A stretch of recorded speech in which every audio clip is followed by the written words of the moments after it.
বিসমিল্লাহির রহমানির রহিম। ঈদুল আজহা উপলক্ষে সুনামগঞ্জ জেলার দেশে উপস্থিত এবং দেশের বাইরে যারা রয়েছেন সকলকে আমি সুনামগঞ্জ ফাউন্ডেশনের পক্ষ থেকে ঈদুল আজহার শুভেচ্ছা জানাচ্ছি।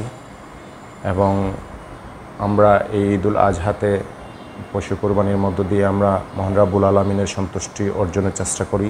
এরই ধারাবাহিকতায় আমি প্রত্যাশা করছি আমাদের ব্যক্তি জীবনে আমাদের মনের মধ্যে হতে থাকা যে হিংসা বিদ্বেষ রয়েছে কোরবানির মধ্য দিয়ে যেন এগুলি দূরীভূত হয়।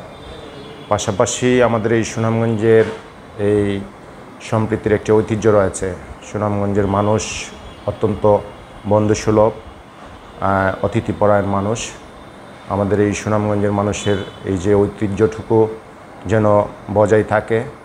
বিগত জাতীয় সংসদ নির্বাচন এবং উপজেলা পরিষদ নির্বাচনে যেসব জনপ্রতিনিধিগণ জনগণের প্রত্যক্ষ ভোটে নির্বাচিত হয়েছেন প্রত্যেকেই যেন প্রত্যেকের জায়গা থেকে আমাদের এই সম্ভাবনাময় সুনামগঞ্জের যেসব শিক্ষা, চিকিৎসা, আমাদের এই কৃষি, আমাদের পর্যটন, আমাদের বেকার যুব সমাজ রয়েছে, ওই সব জায়গায় কাজ করার যথেষ্ট সুযোগ রয়েছে।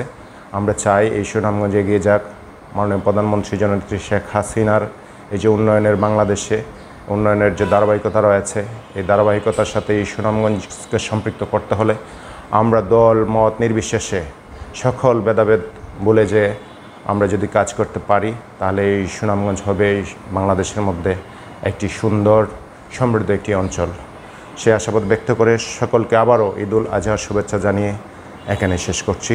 ধন্যবাদ সবাইকে। জয় বাংলা, জয় বঙ্গবন্ধু।